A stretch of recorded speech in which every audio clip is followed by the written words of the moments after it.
tous et bienvenue pour la finale du Win the Playset numéro 4. Vous êtes sur la chaîne de la Magic TT, je suis avec Timothée. Salut Hervé, salut à tous. Et cette finale oppose donc Julien Potier avec Death Shadow et face à Alexis Alex Chaftal avec Aura Exproof. Donc vous les avez déjà vus sur les games précédentes et vous les avez déjà vus sur les tournois précédents. Ce sont des bons joueurs de la région et on les revoit pour un combat au sommet pour cette finale du Win a Playset. C'est parti. Alors les deux joueurs ouvrent une main à 7. Et alors là on voit un petit peu la main du joueur d'Aura Exproof. On a vu un land, on a vu une créature, on a vu des enchantements. Donc je pense qu'il a toutes les armes nécessaires pour arriver à manœuvrer dans cette game. Et on voit aussi qu'il y a un diadème de l'ombre du jour, du point du jour. Et ça veut dire que si ce petit bogle qui est sur table n'est pas géré, ça peut très rapidement, dès le tour 3, devenir quelque chose de dégénéré. Alors, un fetch. Foil. Ah bah là on a un combat de foil des deux côtés. Hein. À un moment quand tu maîtrises ton deck, tu commences à le rendre un peu plus joli. Ouais. Et vous allez voir qu'à ce niveau-là, Julien est un homme de goût, il a même les saisies Lorwyn Foil, et ça vaut une petite fortune. Ouais, c'est clair. Je pense qu'il va faire un... À Tourin, voilà, le classique Tourin discard. Death Shadow, c'est vraiment réputé pour ça, ça va vous arracher la main. Peu importe ce que vous avez en main, ça va vous la vider, et personne n'aime ça.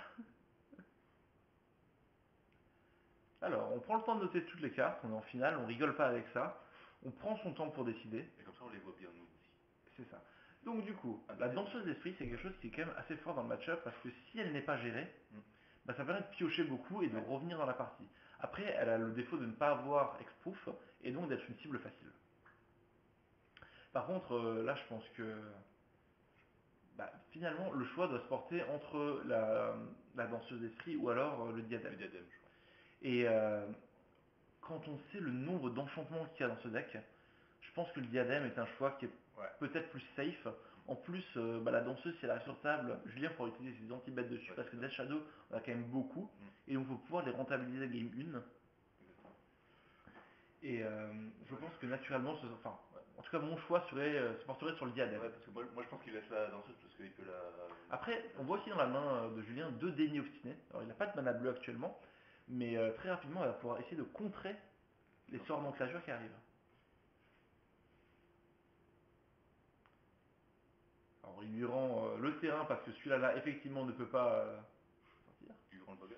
Non, il lui a rendu la danseuse, je pense qu'il doit avoir un anti-bête en main et donc l'anti-bête sera dédié à la danseuse plus qu'autre chose. Après peut-être qu'il veut gérer l'enchantement à 1 pour que l'autre n'arrive pas tout de suite. Il y a aussi une ligne de jeu sur laquelle il enlève le Boggles parce qu'il peut avoir Liliana du voile et donc du coup ça permet de faire sacrifier le Boggle qui a beaucoup d'enchantements sur lui et donc de gérer la menace. Mais voilà, c'est le diadème qui saute. Diadème, je pense. Et au vu de la main qu'il avait, c'est ce qu'il y avait de plus, je pense, de plus safe en tout cas.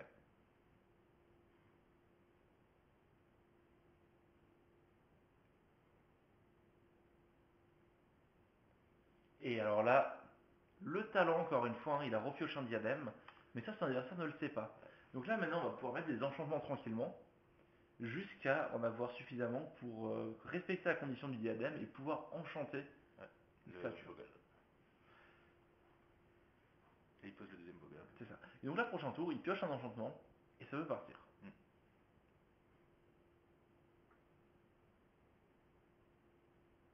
Est-ce qu'on a encore une deuxième discard de façon à gérer ça, ou alors l'accès au bleu pour utiliser des nids obstinés? Ou peut-être les deux. Ou peut-être même les deux. Et ça serait fantastique. Ouais. Le bleu. Fin de tour. Et au final, ça c'est fantastique avec Death Shadow. On joue le land dégagé. Ça nous fait perdre des points de vie, donc ça nous avance dans le plan de jeu. Et en plus, comme on a un bleu dégagé, on peut commencer à bluffer. Et ça c'est fort. Est-ce qu'il a un troisième terrain? J'ai pas l'impression qu'il y a un troisième terrain. Donc du coup, ça veut dire que pas de daybreak pour ce tour-ci.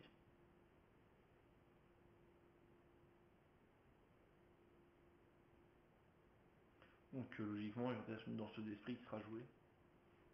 Probablement.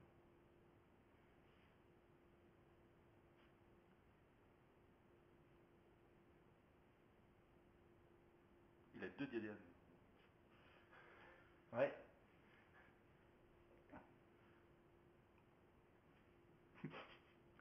Il hésite un petit peu, après je pense qu'il n'y a pas trop de risques à attaquer avec ces boggles à ce moment-là. Snap. Pour le coup. Il y a peut-être un Abrupt Decay qui pourrait partir sur l'enchantement. Ouais. Et ce serait un play intéressant parce que ça réduirait encore une fois le nombre d'enchantements présents. Et donc ça limiterait l'impact du diadème. Et en tout cas ça retarderait l'arrivée de ce diadème qui pourrait être problématique. Alors il hésite beaucoup, Ça réfléchit. mais il a le temps de bien faire les choses. Donc un peu niqué. Alors moi c'est un choix intéressant, c'est un choix que j'aime bien. Ouais, pas mal. Et finalement Abrupt Decay, il est là pour ça. Il est là pour gérer les menaces un petit peu compliquées comme les artefacts ou les enchantements. Et Fetch. il y en a maintenant, Alexis, il a envie de piocher des enchantements pour rentabiliser un petit peu cette danseuse. Ouais. Parce que si elle se prend un anti-bet avant même de pouvoir piocher une seule carte, c'est compliqué. Et en plus, il se retrouve avec une main qui est non exploitable actuellement. Parce que les diadèmes ont un petit peu ce contre-coup de devoir enchanter une créature qui a déjà un certain nombre d'enchantements sur eux. Sauf que c'est un. Attaque Voilà. la tête, ouais. Donc en toute logique, il va l'empêcher d'avoir accès à un quelconque carte advantage à travers de cette danseuse. Et comme on est game 1, il a encore tous ses anti-bêtes. Et il en a suffisamment pour gérer ça. Et alors là, il a réalisé que son decay a été plus que bon. Parce que il y a encore ses deux diadèmes en main. Donc à travers tout ça, ses Ravland et ses saisies, il est à 8 points de vie. Donc là l'idéal c'est d'avoir un petit Death Shadow histoire de mettre une menace bien puissante. Et s'il a ça, c'est le feu. Ou même un petit thermo, c'est pas mal. Ah, il lui manque un petit mana pour le thermo, mais Oh, rancœur. c'est un draw sympathique la rancœur. Ouais. Parce que ça veut dire que tu arrives à 4 de puissance sur le champ de bataille, si ça se résout. Et donc tu as le potentiel létal en 2 tours.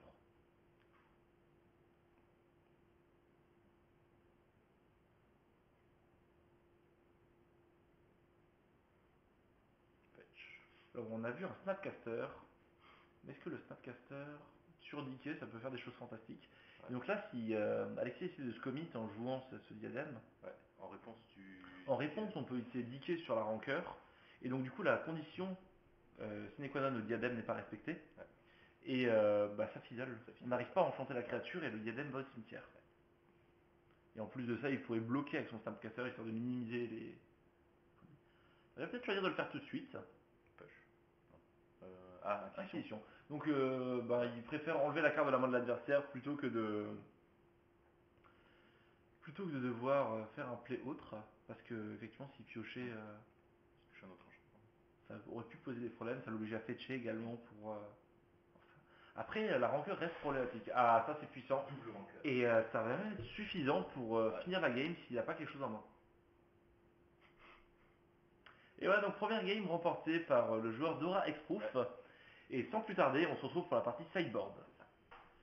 Alors, encore une fois, on va reparler du side des deux joueurs. Ouais. Donc petit rappel, au niveau de Dora Exproof, on a 2 Galoptig, 2 Dîmes de Mana, 2 Pass to Exile, 2 Repos en paix, 3 Saut de Primordium, un Spirit Link et 3 Stony Silence. Voilà les cartes qui vont être vraiment intéressantes. Ça va être dans un premier temps Repos en paix, parce que ça va baisser la force du Tarmogoyf. Ça va empêcher le Gurmag d'être joué au travers de la fouille. Ouais. Et On a aussi les Pass to Exile qui sont extrêmement intéressants, parce que ça permet de gérer les différentes menaces qui sont conséquentes et nombreuses dans le Dash Shadow. je crois qu'il n'y a qu'un basique dans ces Shadows. Sachant qu'il y a qu'un basique en plus. Et je pense qu'en plus de ça, on va voir un petit Spirit Link rentrer, parce que ça permet de lutter un petit peu contre ce côté aggro. Alors Spirit Link, pour ceux qui ne le savent pas, c'est un enchantement qui va donner un genre de lien de vie. Le texte exact, c'est: à chaque fois qu'une créature inflige des dommages de combat, vous gagnez autant de points de vie. La différence, c'est que comme ce n'est pas le lien de vie, ça peut se cumuler avec ce dernier. Donc on peut avoir un genre de double lien de vie si le lien de vie est vraiment présent sur la créature. Et donc gagner une quantité de points de vie juste démentielle. Côté Dash Shadow, dans le side, on a un Abrade, 2 Brutalité Collective, un Destructive Revelry, 2 Disdainful Stroke, un Fatal Push, un Colagans Command, 2 retours de Kozilek, une Liliana du Dernier Espoir, Pulsation de Malestrom, un Rise et Fall, un Saut de Primordium et un Déni Obsité. Là, les cartes qui, moi, me semblent vraiment intéressantes dans un premier temps, c'est clairement Saut de Primordium qui permet de gérer un enchantement, Destructive Revelry qui permet de faire la même chose, Et on a aussi les Kozilek Return qui sont relativement puissants. Parce que, un peu comme on l'avait vu sur la game précédente avec les Anger of the God qui sont arrivés à gérer les créatures Hexproof, Kozilek Return fait le même effet. Ouais. Et donc, ce sera ces cartes-là qui vont rentrer. Sans plus tarder, on va passer à la game 2. Donc les joueurs piochent leurs cartes et directement on voit un petit mulligan de la part du joueur d'Hexproof. Alors, la plus grande difficulté à jouer le deck Hexproof, je pense que c'est savoir garder une bonne main. Il faut une main qui fait quelque chose. Il faut être capable de mulligan agressivement. Et il faut savoir être capable de juger une main et savoir jusqu'où elle peut aller. Et donc, si on a une mauvaise main, il ne faut pas avoir peur de mulligan, pas avoir peur de descendre à 5, voire 4 cartes. Et ce qu'on veut, c'est vraiment avoir au minimum un terrain, une créature et des enchantements pour partir. Le reste, c'est presque optionnel. Derrière, on va piocher les cartes intéressantes, on va piocher ce qu'il nous faut. Et donc là, le choix est fait de mulligan. On lui souhaite de trouver quelque chose de mieux à 6 et de ne pas descendre beaucoup plus bas.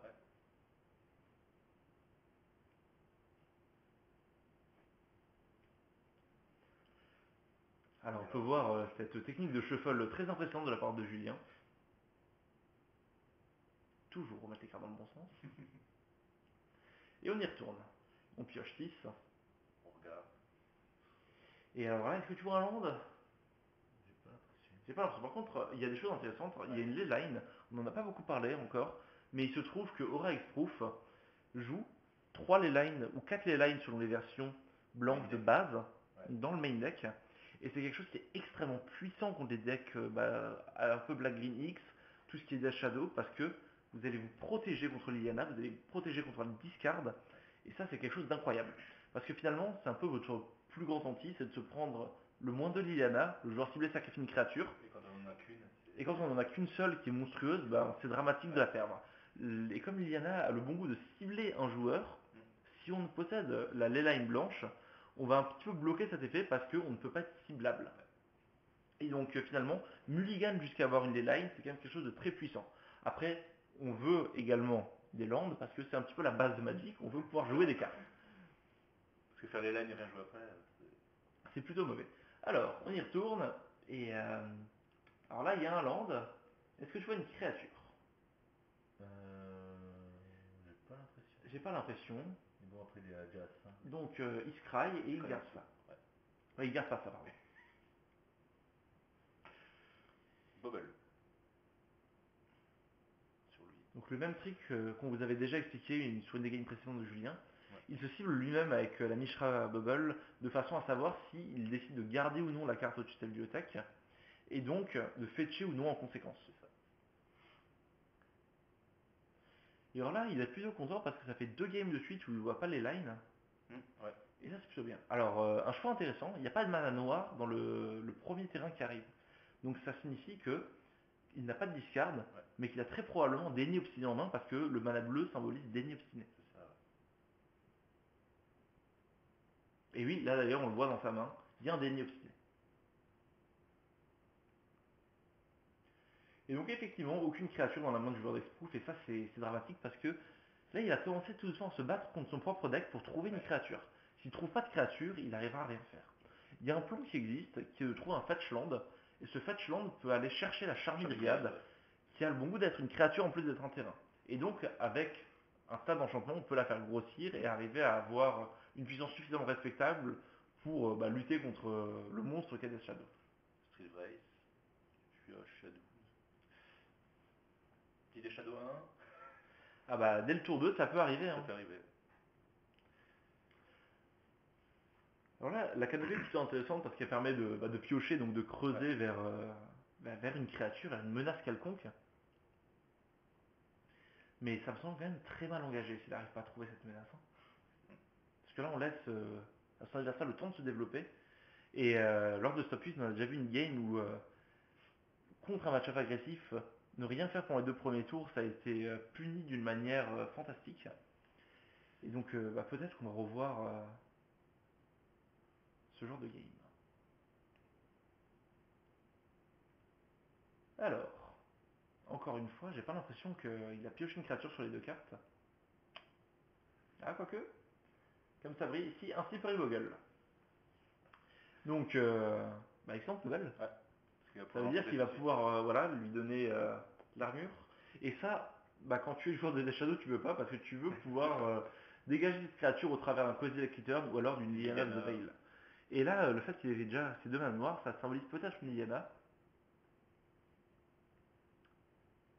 Donc, toutes les couleurs du monde. Bientôt, ça va finir par jouer Tribal Flame, hein, parce que Tribal Flame, Snap Tribal Flame, c'est quand même extrêmement puissant comme comédie. Rigolo. Ah, il est que à 4 couleurs et pas 5, mais Ouais, bon, il va mettre la 5. c'est déjà pas mal. Alors, Le petit Armo. le petit Tarmo qui est combien actuellement? Donc, il y a déjà un enchantement cimetière. Créature, éphémère, terrain, artefact. Donc 5. 5. Waouh. C'est une belle menace, ça vient très vite. Et donc là, on sait qu'il y a encore un déni obstiné dans la main de Julien. Et donc, il va vraiment pouvoir bloquer un peu tout ce qui passe. Et un peu à l'image de la game précédente, là, on voit de nouveau deux diadèmes dans la main d'Alexis. Mais avec la possibilité, enfin, pas la possibilité de les caster justement. Ouais. Il peut pas enchanter. Je vais pas les mettre parce que ouais, c'est ça. la créature est pas enchantée. Ok.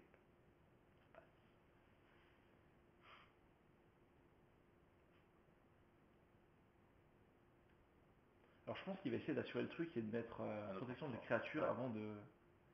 Ah, il essaie de réduire la force du Tarmos, ce qui est un choix intéressant. Par contre, là, s'il prend déni obstiné, c'est un petit peu, Ouais. c'est un petit peu complexe. Et par contre, ça permettrait de sauver les cartes qu'il a dans sa main et de préparer une attaque massive pour les tours suivants. Ça passe. Un petit Armo 0.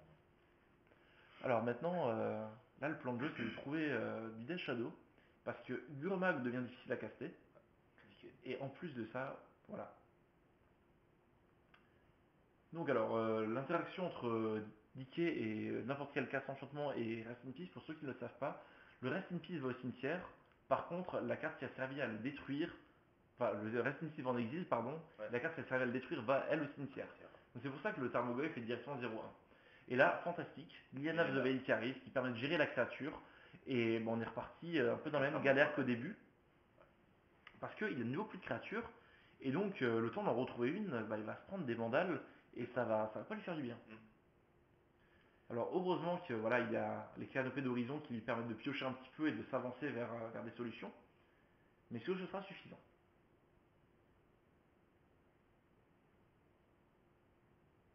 Là, on voit encore une vieille braque coronette en plus dans sa main avec une illustration différente cette fois. Foil dans tous les cas. Mais voilà, maintenant il va falloir arriver à passer au-dessus d'Iliana et arriver à regérer Starmogoyf. Il lui reste un deuxième Rest in Peace dans le deck. Ouais. Mais bon, je pense qu'à ce stade. Compliqué. Ouais. Parce que le problème qui va se poser en fait, c'est que même si même si il trouve une créature en fait, Liliana va être de nouveau à 2 d'ici là, Ouais. et va pouvoir refaire des -2. Et donc il va plus jamais arriver à s'en sortir. Et d'où l'importance d'avoir les lines qu'on joue contre ce genre de match-up. Enfin bref, directement la game 3. Alors, dernière game de ce win de playset. Un point partout pour les deux joueurs. Qui est-ce qui va gagner? Des deux côtés, des mulligans ont été faits. Ouais. On est à 6 cartes pour les deux joueurs. Et les deux joueurs font un scry bottom. Donc visiblement, ils ne trouvent pas ce dont ils ont besoin. Il semble que le joueur de Bogle est à 5. Il lui reste 4 cartes en main, il en a joué 2, donc il y en avait 6 de base. Et donc lui, il a toujours pas sa line. Et ça, c'est vraiment dommage parce qu'il aurait aimé l'avoir. Par contre, il a une créature tour 1. Et ça, c'est cool. C'est déjà bien. Côté Death Shadow, on arrive à voir. Alors, on a vu un déni obstiné passer dans sa main. Il y a un Kozilek Return aussi. Et donc, ce Kozilek Return, maintenant la question c'est est-ce qu'il va être suffisamment rapide? Parce qu'il faut arriver à aligner 3 mana. Et il colle que 2 dégâts. Donc, si le Bogle arrive à grossir suffisamment pour se mettre hors de portée des 2 dégâts, tout va bien se passer. Et je cherche son basique. Alors, dans ce genre de match-up, qui ne joue pas de Blue Moon, ça n'a pas forcément une importance. L'important, c'est d'avoir ces 2 mana blancs de façon à pouvoir jouer le diadème. Et ça, c'est intéressant parce que il y a très probablement un nombre d'antibêtes conséquents qui ont été sortis de la part du joueur de Death Shadow. Et donc, la danseuse est un peu plus safe et elle permet de s'accélérer dès qu'on va jouer des enchantements. Maintenant, si on arrive à passer les 2 créatures hors de portée de Kozilek Return, il faut savoir que Alexis n'a pas d'information là-dessus.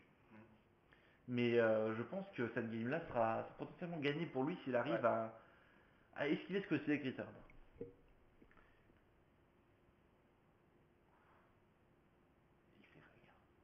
Mais bon, ça va être quand même assez dur de mettre les deux créatures hors de portée parce que Ouais. bah, le déni obstiné va faire la différence. Il y en a deux en même temps. Alors, même s'il y a deux dénis, il n'a qu'un seul mana. Il y a qu'un seul man.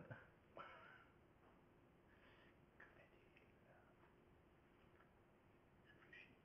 Fetch pas. Suspense. Alors là, nous, on sait que Julien n'a rien à jouer maintenant. Ouais. Alors s'il fait ça, c'est peut-être juste pour donner une mauvaise information à son adversaire. Il essaie de Ouais. bluffer un petit peu, de faire croire qu'il a de la discard, mais qu'il peut hésiter avec autre chose.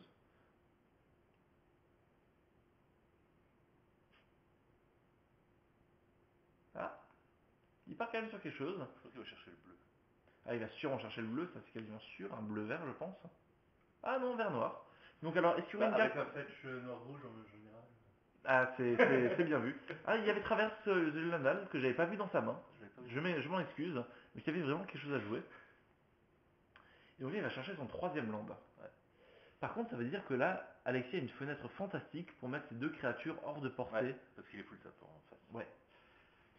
Et alors, est-ce qu'il y a les cartes en main pour le faire? J'ai encore vu un Bogal en main. Alors, il y a un Pass to Exile aussi. Mais j'ai pas l'impression que il est d'enchantement castable. Et ça c'est dramatique parce que là, il a son troisième mana into Cosmic Return. Ouais, là ça va faire mal. Et là, c'est la misère. Alors maintenant, la question c'est que s'il fait ça, est-ce que tu passes ta propre créature pour chercher plus de land?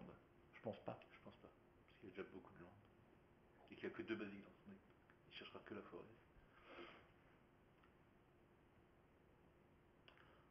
A priori, Julien n'a pas spécialement intérêt à le jouer maintenant. Non. Peut-être à le jouer en réponse à un enchantement, Ouais, même s'il y a un draw qui se fait à travers la danseuse d'esprit, Ouais. au moins ça gérera un enchantement supplémentaire. Ouais. Pour le faire pour la phase de combat au choix.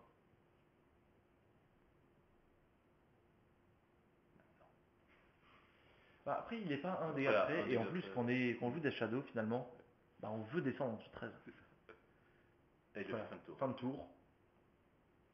Il est un petit peu joué comme on jouerait contre Infect, à Ouais. savoir que s'il y a un boost, bah alors à ce moment-là on fait une brasse, et C'est ça. s'il n'y a pas de boost, bah vaut mieux le faire fin de tour de Ouais. façon à lui faire... On prend, au prix, on prend un maître à poison. Puis, voilà. c'est ça.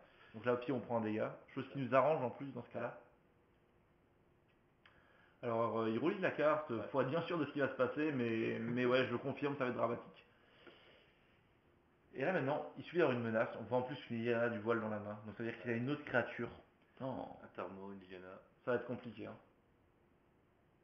Ouais. Liliana plus 1. Et donc là maintenant, il faut que tu pioches les lines blanches into une créature pour arriver à te protéger de ça. Et ça va être très très dur.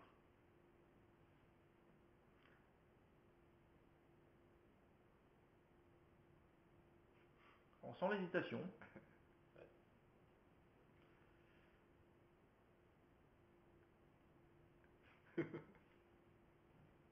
Toujours pas sûr. Allez, on y va.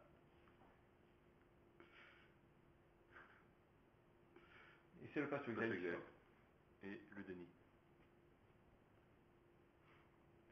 Alors là maintenant, en fait, tu peux limite laisser se résoudre toutes les menaces quand tu es le joueur de Death Shadow, parce que une créature arrive, Après, là, il peut tu fetcher la sacrifies. dans la dryade pour taper directement Liliana après. Et c'est peut-être ce qu'on va voir. Ouais, c'est ça. Et c'est ce qu'on va voir. Et voilà. Et donc du coup, il part sur un plan de jeu de Dryade. Mais c'est un plan de jeu qui est un petit peu bancal parce que si là il n'arrive pas à tomber Liliana tout de suite, Ouais. et si Julien a encore un anti-bet en main, ça va devenir compliqué. Mais bon, en tout cas on voit que Alexis ne perd pas ses moyens, il reste concentré et il voit les bonnes lignes de jeu.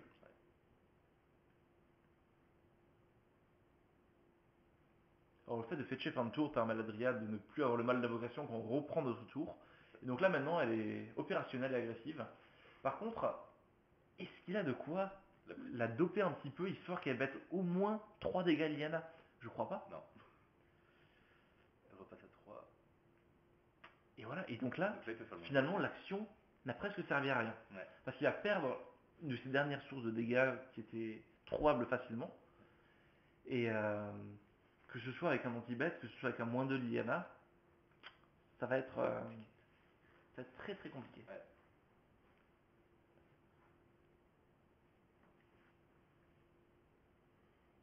Alors, on rappelle que pour le premier des deux, il y a un carré de Scalding Tarn à gagner.